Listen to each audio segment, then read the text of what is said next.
첫눈에 남은 약속. 네, 안녕하세요. 저는 민호라고 합니다. 오늘은 제가 여러분께 하나의 이야기를 들려드리고 싶어서 이렇게 카메라 앞에 앉게 됐습니다. 사실 이 이야기를 해야 할지 말아야 할지 많이 망설였어요. 하지만 오늘 창밖에 첫눈이 내리는 걸 보니까 더 이상 미룰 수 없겠더라고요. 이건 제가 사랑했던 한 사람에 대한 이야기입니다. 그리고 제가 놓쳐버린 사랑에 대한 이야기이기도 하고요. 혹시 여러분도 놓쳐버린 사랑이 있다면 제 이야기가 조금이나마 위로가 되었으면 합니다. 제1부 운명 같은 만남. 7년 전 겨울이었어요. 2017년 12월 대학교 4학년 마지막 학기였죠. 저는 그때 시골에서 올라온 촌놈이었어요. 정말 촌놈이었어요. 서울 온 지 4년이 지났는데도 지하철 환승하는 것도 헷갈리고 명동 가는 것도 모험이었던 그런 사람이었죠. 그날도 평소처럼 도서관에서 공부하고 있었어요. 알바 시간 맞춰야 해서 급하게 나오다가 펜을 떨어뜨렸어요. 7년이 지난 지금도 제가 가지고 있는. 그때 누군가 뒤에서 말하더라고요. 이거 떨어뜨리셨어요. 돌아봤는데 진짜 예쁜 여자가 서 있는 거예요. 그냥 예쁜 게 아니라 뭔가 따뜻해 보이는 그런 사람이었어요. 소연이었어요. 문학과 3학년 소연이. 첫눈이 내리고 있었어요. 정말 로맨틱하죠? 첫 만남의 첫눈이라니. 영화 같았어요. 첫눈이네요. 예쁘다. 그렇게 말하더라고요. 저는 바보처럼 네, 정말 예쁘네요 라고 대답했는데 사실 전 눈이 아니라 소연 씨를 보고 있었거든요. 소연 씨가 눈말이에요 하면서 웃더라고요. 그때 제가 얼마나 부끄러웠는지. 그런데 이상했어요. 처음 보는 사람인데도 전혀 어색하지 않았어요. 마치 오래전부터 알고 있던 사람 같았어요. 그날 저희는 카페에서 커피를 마셨어요. 몇 시간을 이야기했는데도 시간이 어떻게 갔는지 몰랐어요. 소연 씨는 작가가 되고 싶다고 했어요. 사람들에게 감동을 주는 이야기를 쓰고 싶다고. 그때 그 말이 너무 멋있어 보였어요. 저는 좋은 집을 짓고 싶다고 했죠. 사람들이 행복하게 살 수 있는 집을. 그것도 멋져요. 사람들에게 보금자리를 만들어주는 거잖아요. 소연 씨가 그렇게 말해줬을 때 제 가슴이 얼마나 뛰었는지 몰라요. 그날 밤 한강공원을 걸었어요. 눈이 계속 내리고 있었어요. 소연 씨가 제 손을 잡더라고요. 혼자 견디지 말아요라고 하면서. 그 순간 세상에서 가장 따뜻한 말 같았어요. 서울에서 4년 동안 혼자였거든요. 진짜 혼자였어요. 그리고 약속했어요. 앞으로 매년 첫눈 오는 날에는 꼭 만나요. 새끼손가락으로 약속했어요. 어린애들처럼. 그때는 정말 영원할 줄 알았어요. 제2부 시련과 이별. 하지만 현실은 현실이었어요. 졸업하고 나니까 모든 게 달라졌어요. 소연 씨는 서울의 광고회사에 취직했고 저는 집에서 연락이 왔어요. 아버지가 쓰러지셨다고. 당장 내려와야 한다고. 그때 소연 씨에게 말했어요. 잠깐 고향에 내려가야 할 것 같아라고. 얼마나요? 물어보더라고요. 저는 대답할 수 없었어요. 솔직히 몰랐거든요. 아버지 상태가 어떻게 될지, 집안 사정이 얼마나 심각한지. 같이 가면 안 돼요? 소연 씨가 그렇게 말했을 때 정말 고마웠어요. 하지만 안 된다는 걸 알았어요. 소연 씨는 꿈이 있었거든요. 작가가 되고 싶다는 꿈이. 저 때문에 그 꿈을 포기할 수는 없었어요. 그날 밤 소연 씨가 울었어요. 정말 많이 울었어요. 언제 돌아와요? 계속 물어보더라고요. 전 대답할 수 없었어요. 조금만 기다려줘요라고만 했어요. 비겁했죠. 정말 비겁했어요. 고향에 내려가니까 상황이 생각보다 심각했어요. 아버지는 당뇨 합병증으로 거의 일을 못하시는 상태였고 집에는 빚이 산더미처럼 쌓여 있었어요. 할머니까지 모셔야 하는 상황이었고 저는 건설 현장에서 일하기 시작했어요. 대학까지 나온 놈이 왜 여기 있냐고 사람들이 물어보더라고요. 저도 궁금했어요. 왜 여기 있는지. 소연 씨가 매일 전화했어요. 하루에 몇십 통씩. 하지만 전 점점 받지 않게 되었어요. 미안해서요. 너무 미안해서 목소리를 들을 수가 없었어요. 2개월 뒤에 한 번 전화했어요. 소연 씨 목소리가 많이 상해 있더라고요. 언제 돌아와? 물어보더라고요. 잘 모르겠어라고 답했어요. 정말 몰랐거든요. 무슨 뜻이야? 울면서 묻더라고요. 그때 제가 한 말이 지금 생각해도 정말 바보 같아요. 소연아, 나는 아직 준비가 안 됐어. 너한테 어울리는 사람이 되려면 시간이 더 필요해. 준비가 안 됐다고. 어울리는 사람이 되려면 시간이 필요하다고. 정말 바보였어요. 사랑에 무슨 준비가 필요해요? 무슨 자격이 필요하고요? 하지만 그때 전 자존심이었나 봐요. 아니면 두려움이었거나. 소연 씨가 마지막으로 물어봤어요. 그럼 나는 어떻게 해? 혼자서? 전 뭐라고 답했는지 아세요? 미안해라고만 했어요. 그리고 전화를 끊었어요. 그 다음날 편지를 썼어요. 길게, 정말 길게 썼어요. 더 나은 사람이 되어서 당당하게 돌아갈게. 그때까지 기다려달라고 할 수는 없지만 그래도 기다려줬으면 해. 지금 생각하면 얼마나 이기적인 말이었는지 몰라요. 기다려달라고 할 수는 없지만 기다려달라고? 말이 되나요? 그해 겨울 첫눈이 왔어요. 우리가 약속했던 날이었어요. 소연 씨는 한강공원에서 저를 기다렸을 거예요. 눈 맞으며 혼자서 전집 앞마당에서 눈 내리는 하늘을 바라보면서 미안해, 소연아라고 혼잣말했어요. 눈물을 참으며. 그게 시작이었어요. 연락이 끊어진 게 제3부 각자의 산. 그 후로 몇 년이 지났어요. 저는 건설 현장에서 열심히 일했어요. 아버지 병원비도 벌고 집안 빚도 조금씩 갚고 나름대로 성실하게 살았어요. 소연 씨 소식은 가끔 SNS에서 봤어요. 회사에서 잘 지내는 것 같더라고요. 어느 날 보니까 남자친구가 생긴 것 같았어요. 회사 선배였나? 사진에서 둘이 함께 웃고 있더라고요. 그때 느낌이 뭐라고 표현해야 할까요? 슬펐지만 동시에 안도도 됐어요. 소연 씨가 행복해 보여서 제가 못해준 것들을 그 사람이 해주고 있는 것 같았거든요. 3년 뒤에는 결혼 소식도 들었어요. 직접 들은 건 아니고 공통 친구를 통해서요. 그날 밤에 진짜 많이 마셨어요. 혼자서 소주 몇 병을 마셨는데도 잠이 안 오더라고요. 이제 정말 끝이구나. 그런 생각이 들었어요. 한편으로는 이상했어요. 제가 놓아버린 사람인데 왜 이렇게 아픈지.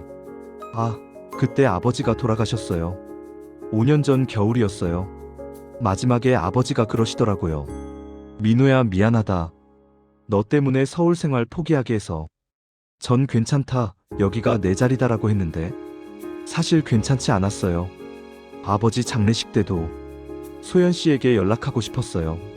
하지만 못했어요. 이미 결혼한 사람인데 무슨 자격으로. 그렇게 또 시간이 흘렀어요. 저는 작은 건축회사를 차렸어요. 직원 3명짜리 정말 작은 회사였지만 나름대로 열심히 했어요. 소연 씨는 더 이상 소식을 듣지 못했어요. SNS도 안 하게 되더라고요. 가끔, 정말 가끔 궁금했어요. 잘 지내고 있을까? 작가의 꿈은 이뤘을까? 하지만 찾아보지는 않았어요. 그러면 안 된다고 생각했거든요. 그런데 7년 만에 다시 만나게 될 줄은 정말 몰랐어요. 제4부 운명적인 재회. 작년 겨울이었어요. 12월 초 아버지 병원비 정산하러 병원에 갔었어요. 이제 돌아가신 지 오래됐지만 서류 정리할 게 있어서요. 엘리베이터를 기다리고 있는데 문이 열리면서 누군가 나오더라고요. 소연이었어요. 7년 만에 보는 소연이었어요. 하지만 너무 달라져 있었어요. 많이 야위어 있었어요. 예전에 그 밝은 모습은 어디에도 없었어요. 서로 한참을 바라봤어요. 시간이 정지한 것 같았어요. 소연 씨? 제가 먼저 말했어요. 민호 선배? 소연 씨도 놀란 표정으로 여기서 뭐 하세요? 제가 물어봤죠. 검사 받으러 왔어요. 소연 씨가 대답했는데 뭔가 이상했어요. 표정이. 병원 카페에서 커피를 마셨어요. 7년 전처럼 마주 앉아서. 하지만 모든 게 달랐어요. 분위기도 대화도. 우리도. 그동안 어떻게 지내셨어요? 물어봤더니 그냥 살았어요. 그 말 속에 무언가 깊은 슬픔이 있었어요. 저도 그냥 살았네요라고 답했죠. 결혼 안 하셨어요? 제가 물어봤어요. 했다가 이혼했어요. 씁쓸하게 웃으면서 말하더라고요. 그때 마음이 너무 아팠어요. 제 잘못 같았어요. 제가 소연 씨를 혼자 두었기 때문에 힘든 시간을 보낸 것 같아서. 선배는요? 소연 씨가 물어봤을 때 저는 아직이요라고 답했어요.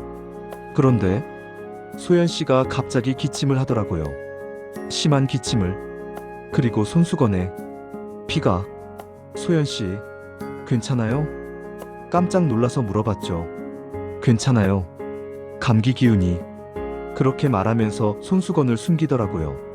하지만 저는 알았어요. 감기가 아니라는 걸. 병원에 온 이유가? 제가 다시 물어봤어요. 소연 씨가 한참을 망설이더니 폐암이에요. 3기예요. 그 순간 세상이 무너지는 것 같았어요. 6개월 전에 진단받았어요. 치료는요? 수술은? 제가 일어서면서 물어봤어요. 이미 늦었어요.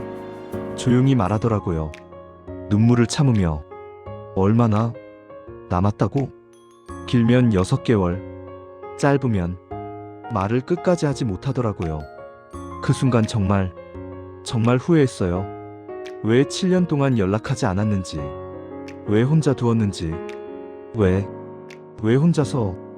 제가 물어봤어요. 별일 아니에요. 그냥 운이 나빴던 거죠. 운이 나쁘다고. 그렇게 담담하게 말하는 소연 씨를 보면서 가슴이 찢어질 것 같았어요.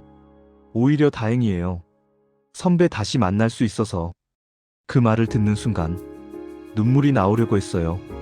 제가 소연 씨 손을 잡았어요. 이제부터 혼자 두지 않을게요. 선배, 다시 시작해요. 처음부터. 하지만 소연 씨는 고개를 저었어요. 안 돼요. 선배한테 짐이 될 뿐이에요. 짐이 아니에요. 사랑이에요. 그때 정말 진심이었어요. 7년 동안 미뤄왔던 마음을 더 이상 숨길 수 없었어요. 제오부 짧았던 행복. 그 다음 몇 달은 제 인생에서 가장 소중한 시간이었어요. 매일 병원에 갔어요. 소연 씨 항암 치료에 동행하고 함께 밥 먹고 산책하고. 소연 씨가 많이 아플 때는 제가 죽을 끓여줬어요. 요리는 못했지만 정성만큼은 진짜 많이 담았어요. 한 번은 소연 씨가 제 작은 건축사무소에 구경 왔어요. 선배, 정말 멋있어요. 꿈을 이루셨네요. 그때 소연 씨가 그렇게 말해줬을 때 정말 뿌듯했어요. 소연 씨 덕분이에요. 소연 씨가 응원해줬으니까. 언제요?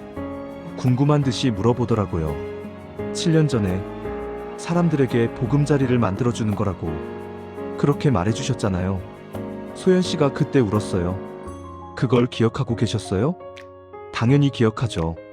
소연 씨가 해준 모든 말을 기억해요. 우리는 마치 7년 전으로 돌아간 것 같았어요.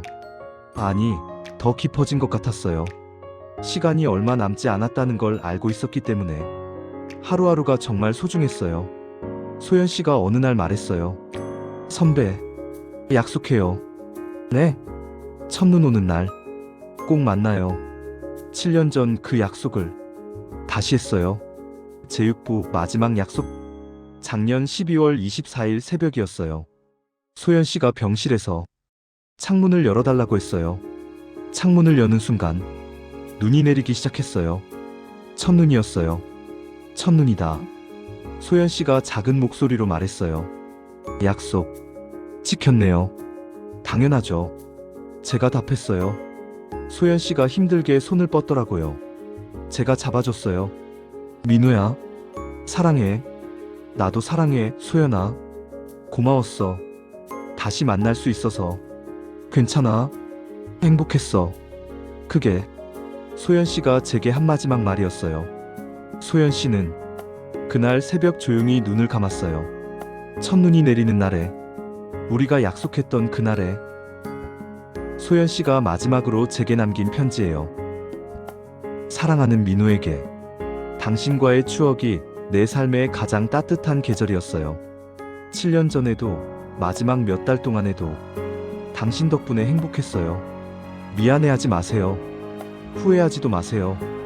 우리가 함께한 모든 순간이 선물이었어요. 앞으로 첫눈이 올 때마다 저를 생각해 주세요. 저도 어디선가 당신을 바라보고 있을 거예요. 사랑합니다. 영원히. 오늘도 첫눈이 내려요. 1년에 한 번 소연 씨와의 약속을 지키는 날이에요. 여러분, 사랑하는 사람이 있다면 미루지 마세요. 준비가 되면, 자격이 되면, 더 나아지면 그런 핑계 대지 마세요. 사랑에는 준비도 자격도 필요 없어요. 그냥 사랑하면 돼요. 전 이제 소연 씨께 약속했던 대로 좋은 집을 지어보려고 해요. 사람들이 행복하게 살 수 있는 그런 집을. 소연 씨의 꿈이었던, 사람들에게 감동을 주는 이야기도 이렇게 들려드렸고요. 소연아, 약속 지켰어. 올해도 첫눈 오는 날 너를 생각하고 있어. 사랑해.